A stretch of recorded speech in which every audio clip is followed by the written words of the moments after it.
Democracy That Delivers is brought to you by the Center for International Private Enterprise. Now, to your host. Welcome to the Democracy That Delivers podcast and our new series, Association Frontiers, featuring the issues, innovations, and leaders at the forefront of the chamber and association industry from around the world. I'm Stephen Rosenlund, a certified association executive and chair of CIPE's Chambers and Associations Working Group. For 40 years, CIPE has partnered with chambers and associations to find solutions to some of the world's most pressing socioeconomic challenges. We're proud to bring you their stories and experts from the industry globally. Today's episode is occasioned by the tragic earthquakes which struck southern Turkey and northern Syria in February of 2023, causing mass casualties and property damage to a vast swath of territory. To put it in perspective, an area about the size of Germany. For an update on the situation and the business community's response and role in the humanitarian relief and recovery process, I'm joined by Babak Yektefar, CIPE's resident Turkey expert and director of Turkey programs, and Arda Batu, Secretary General and board member of the Turkish Enterprise and Business Confederation, known by its acronym TÜRKONFED. Babak, Arda, thank you for joining us. Thank you, Steve. Thank you, Steve. First, let me start by saying, Arda, our deepest sympathies go out to the people of Turkey for the immense loss of life, and we certainly stand in solidarity with the Turkish people during this very challenging time. Could you tell our listeners let's start by telling our listeners about TÜRKONFED. It's one of the leading business associations in the country. Yeah, thank you for this opportunity, Steve and Babak. Just on the solidarity note, a big thank you to CIPE. You felt CIPE very close to us from day one of this catastrophe, and for that matter, all of our national and international partners. But CIPE really stood out these dark days and really helped us, guide us with its international know-how, adjusting our programs and adapting our programs to this current reality that is quite morbid. And on that note, let me tell you a little bit about how morbid the situation is, a little bit about TÜRKONFED and why we're active in this area. Starting with TÜRKONFED, as you have noted, we are one of the biggest network of businesses in Turkey. We are a voluntary and non-partisan confederation of businesses that comprises more than 60,000 individual businesses. As we are a confederation, we are comprised of federations and associations underneath the confederation. We have 30 individual federations, and underneath these 30 federations, we have close to 350 individual business associations. And as we are a national confederation, I have to say that we're quite an eclectic group, both in terms of sector, both in terms of region, and in terms of size of businesses. We are representing big businesses through the big business associations that represent the Fortune 500 companies. But I think more importantly, we represent the small and medium-sized enterprises, which most of our programs are geared towards. As you know, big businesses, doesn't matter if it's in the US or Turkey, Europe, Africa, it's the big businesses that have access to finance, that have access to know-how, but it's really the small and medium-sized enterprises that are lacking these accesses.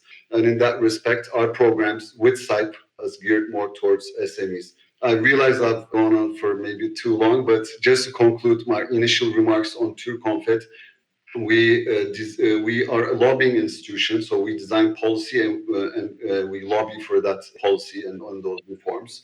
And we design and we implement capacity building programs that are geared towards small and medium-sized enterprises in a large list of issues ranging from digitalization, access to finance, green transition, gender equality, and so forth.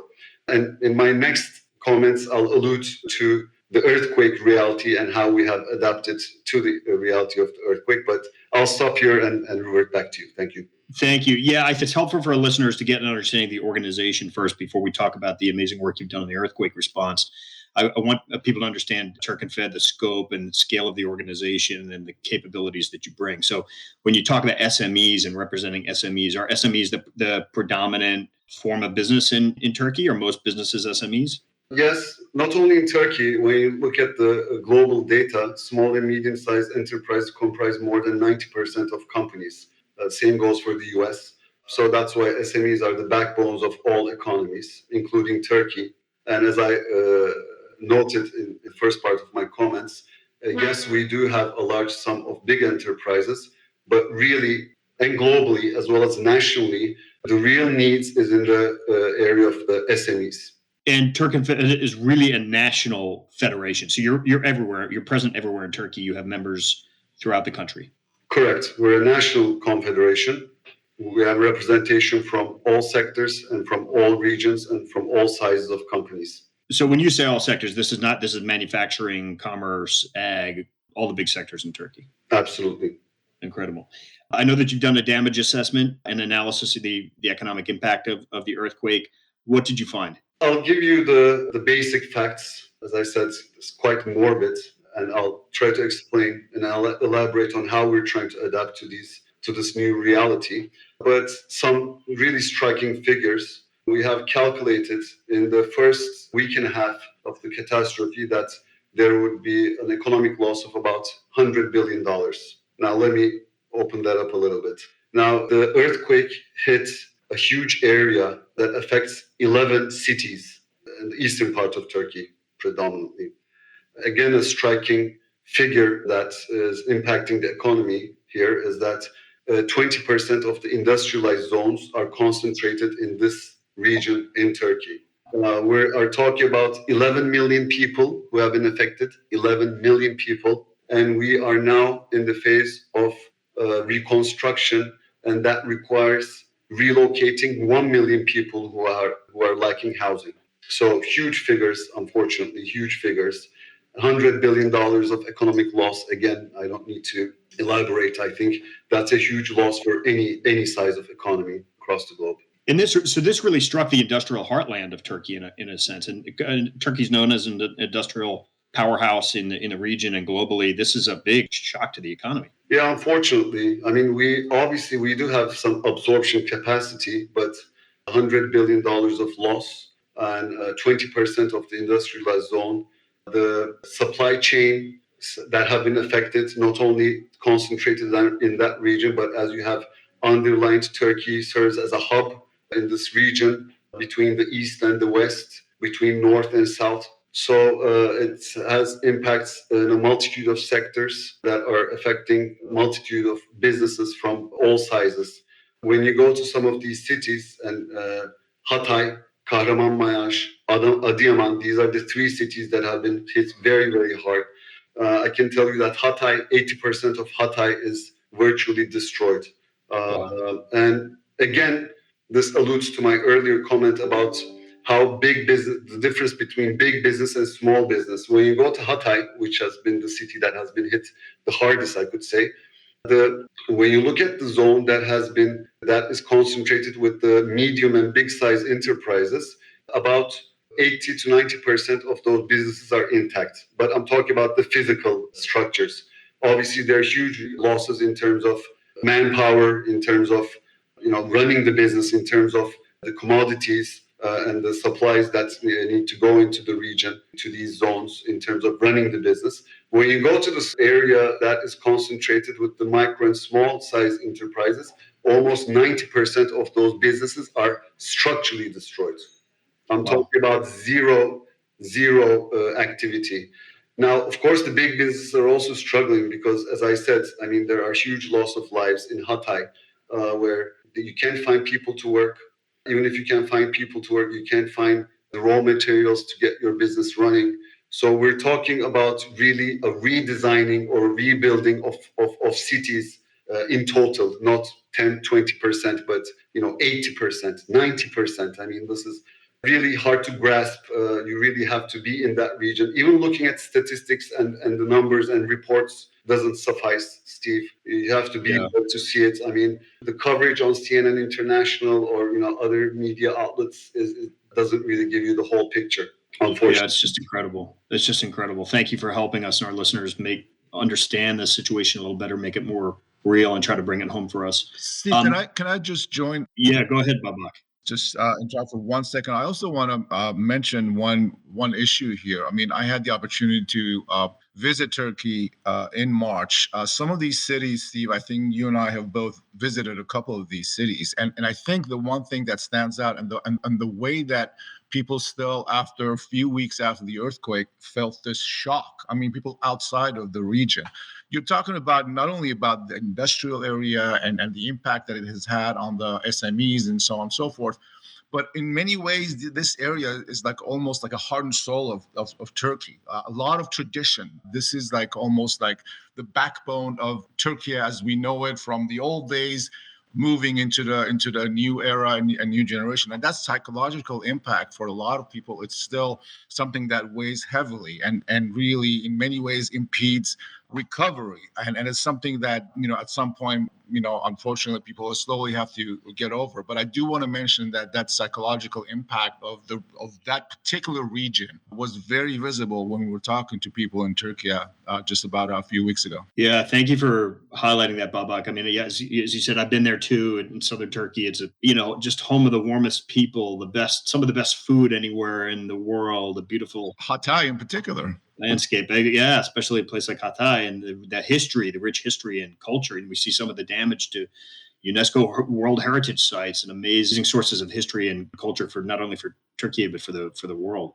So, Babak, you were in Turkey recently. Tell us a little bit more about what you found. I know you spent some time with Arda and the TÜRKONFED team and lots of our other partners and organizations. What did you learn? I did. I mean, first and foremost, really the main reason that I wanted to be there just to be a support. I wanted to make sure that our partners knew that as an organization, SIPE was going to be there as it has been, and even more so with any kind of help, any kind of resources, however that we can help. That was just for moral and other ways of supporting our valuable partners in Turkey. That was really the main reason for me going there. As I said, I spent a lot of time. Unfortunately, I did not have the opportunity to go and visit the sites that were affected by the earthquake. So I was mostly in Istanbul, talking to partners and other folks that we know there. And as I said, I think it was still early on. It was still, we were still at a point where there was a great deal of disbelief and sadness and shock and horror at what has taken place. I mean, we're talking about a region and a country that is obviously has had its experience with this type of disaster in the past. And yet this has been the most devastating of all the earthquakes that Turkey has experienced in the past. And just getting over that, again, as I said, psychological impact of such a grave situation, and then thinking of recovery and the road ahead. And, Arda just gave us some numbers with regards to lives lost, businesses lost, livelihoods lost, and what it's going to take. And I mean, just looking ahead at that and that pathway, it's a daunting task. But again, I mean, we're talking about a very resilient country. We're going to talk about resiliency of business, but first and foremost, a resilient country and resilient population, which I know that they will come back, they will bounce back from this tragedy. But that was the main takeaway, was that people were still in shock. There were a lot of people thinking about how now they can prevent such a disaster in future and how they're going to recover. And lastly, I do want to tip my hat, as they say, to the work that TÜRKONFED has done. I mean, this is an organization that was on site first and foremost before anybody else. They had mobilized their 4 or 5 federations that were in the region, business federation, something like 45, 50 associations, main associations that are in the region. They mobilized everyone right off the bat as soon as the news broke. And they were on the scene working with relief efforts and thinking about how to do recovery. In a matter of days, TÜRKONFED came out with this pamphlet, essentially, of assessing what has taken place, what type of damage, what are the numbers that we're talking about, what is the road ahead, what kind of type of recommendations is going to help recovery. And this is one of those rare occasions, and we have talked about this so many times in our environment, Steve, where business has taken the lead in trying to tackle a situation that's extremely difficult, challenging, sad, and grave. Yet they move forward, and I want to congratulate Arda and his organization on this. Yeah, it's really amazing. I mean, truly inspiring work, Arda. I mean, tell us. So we talked about the assessment. You very quickly out of the gate came out with a damage assessment, probably before any other or most other organizations. provided great data on the impact. I'm sure those numbers are still evolving and being updated, but tell us more about the response that you mobilized amongst the membership to provide the humanitarian relief. I'm sure now looking more at sort of a more of a medium-term recovery and rebuilding effort as well. Talk to us about what all the work that has gone into this by the association. Yeah, Babak, thank you for those very kind words, by the way. Not day one. I mean, minute one, we were ready to go and we mobilized. And this comes out of experience because we've been working in this area since 2018 together with international partners, with UN agencies, with OCHA.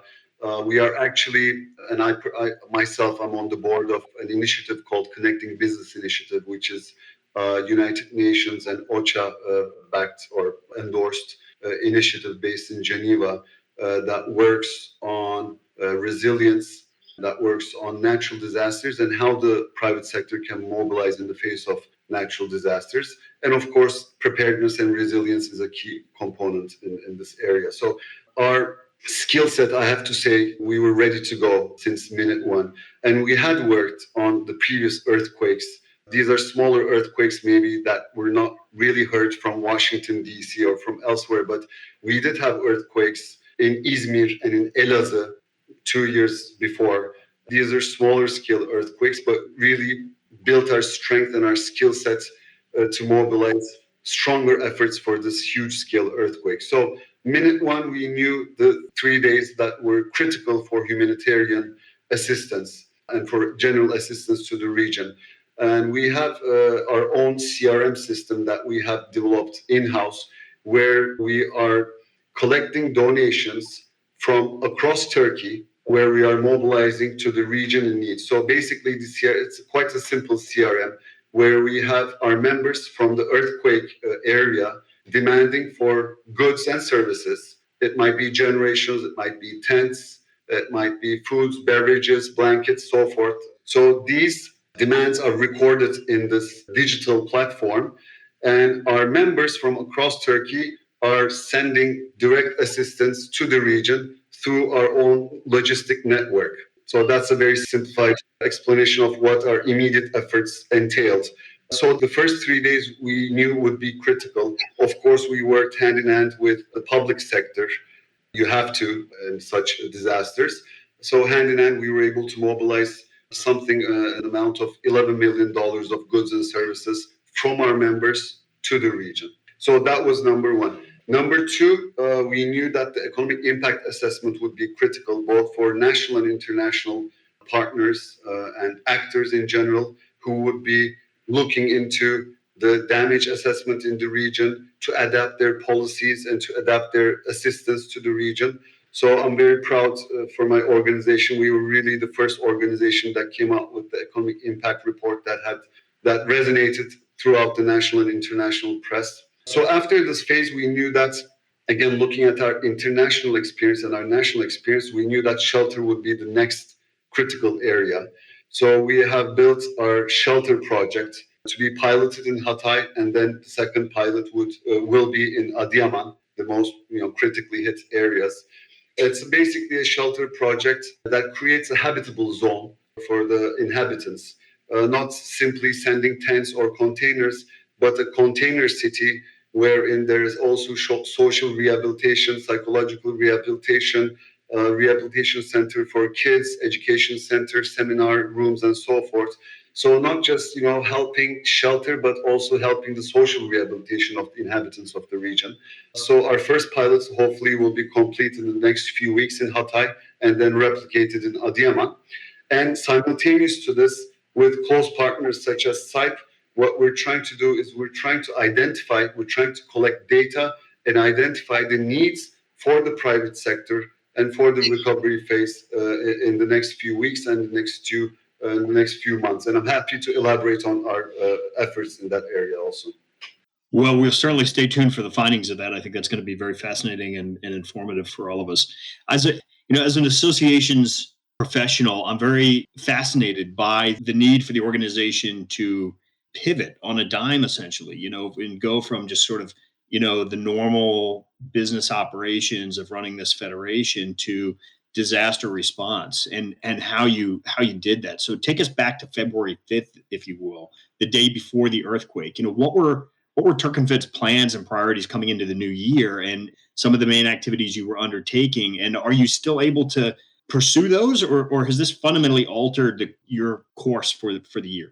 I mean, it fundamentally altered our plans for the upcoming months from February 6th to May. So we halted all operations, all our field work for the next 3 months. We knew that the 3 months would not be hospitable, let's say, for conducting field work for issues other than the earthquake reality.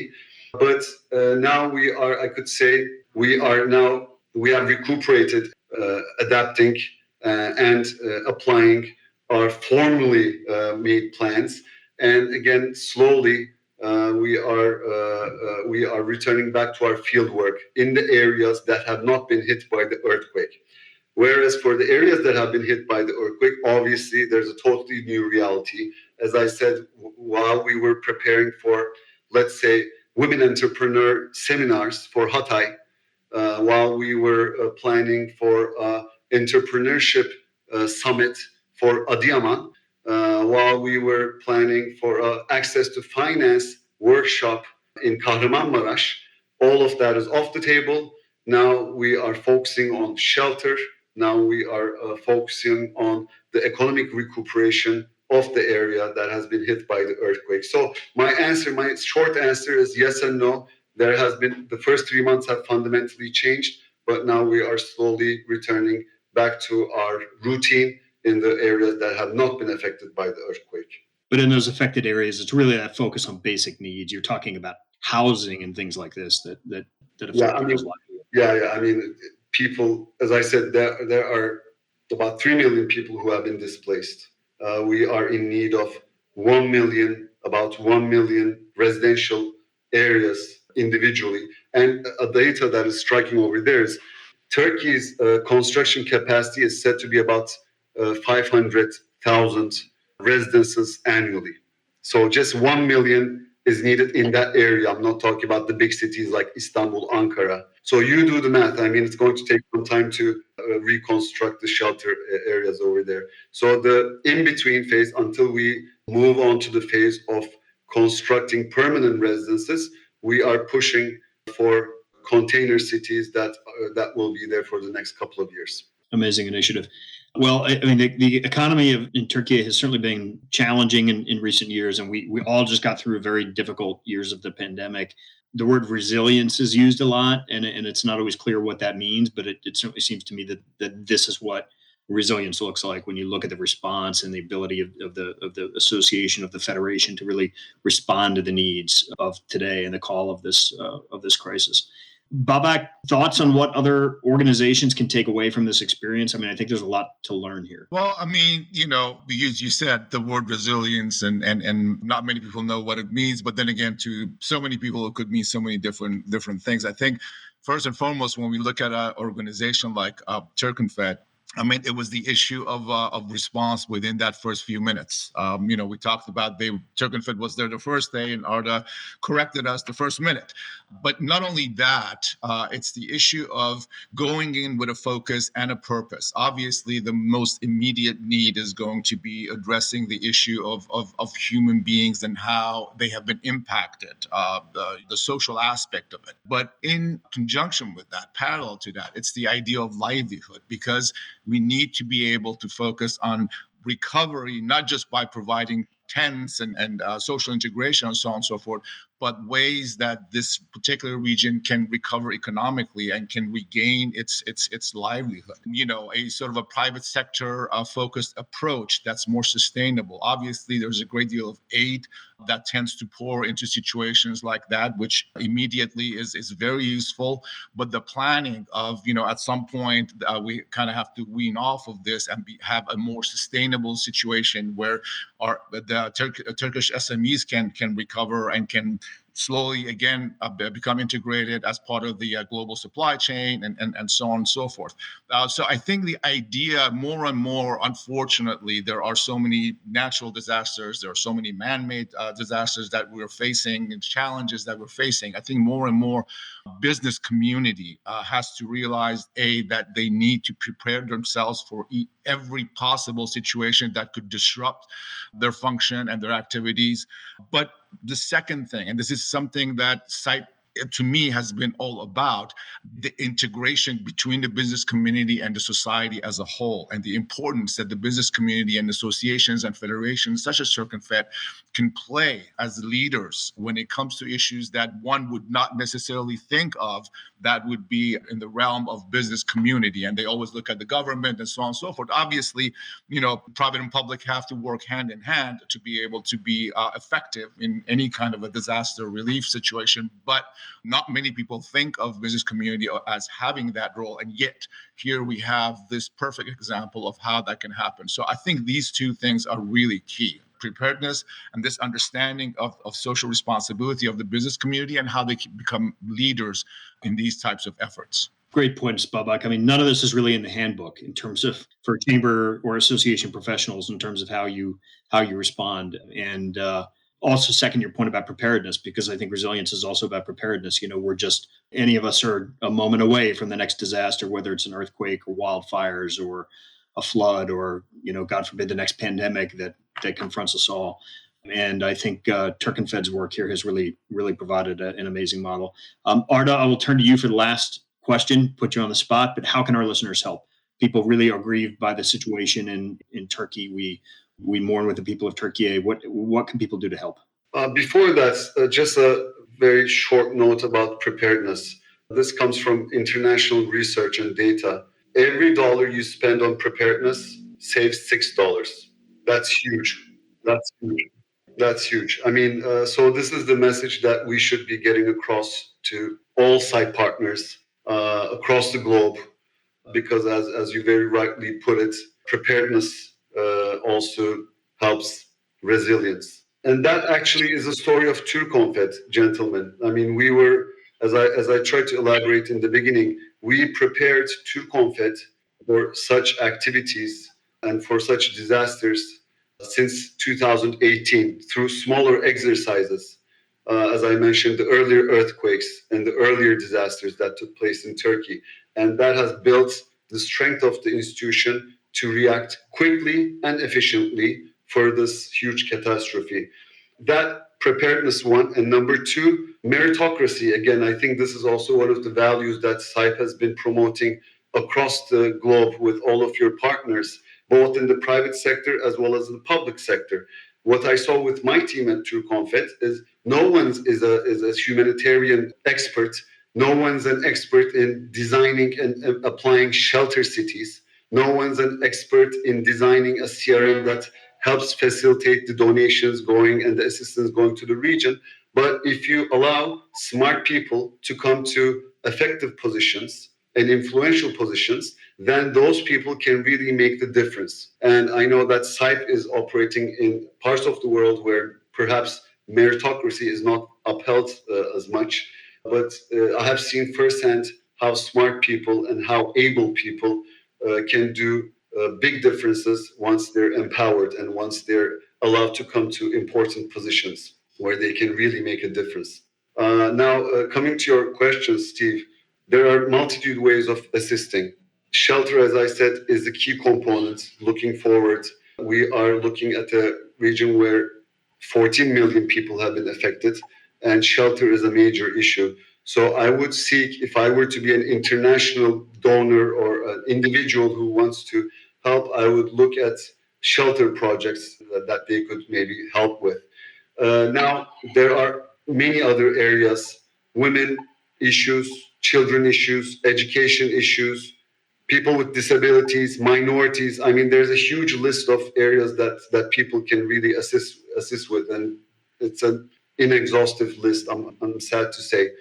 So these are the areas that maybe international donors or individuals can look into and look at reliable partners like international organizations such as the United Nations or the public offices of Turkey, or institutions like TÜRKONFED, and all of the information is all over our website for whoever wants to take a look. Just look at reliable partners who are really trying to make a change in the region. Well, as you say, the needs are so great, and there are plenty of opportunities to contribute, and so we'll be happy to share with our listeners when we post our podcast here. Certainly, the link to your shelter initiative, which I think is incredible, amongst others, so that people can have a sense of where they might put their support to help going forward. And we will certainly be following the work of TÜRKONFED very closely going forward, as you look at the issues of longer term reconstruction and so forth, and we'll be following your work very closely and learning from you and your great work as a community. So with that, I'll bring our podcast today to a close. Ardabatu, Babak Yektafar, thank you so much for your insights. Thank you, Steve. Thank you, Babak. Thank you. Democracy That Delivers has been brought to you by the Center for International Private Enterprise. For more information, please visit sipe.org.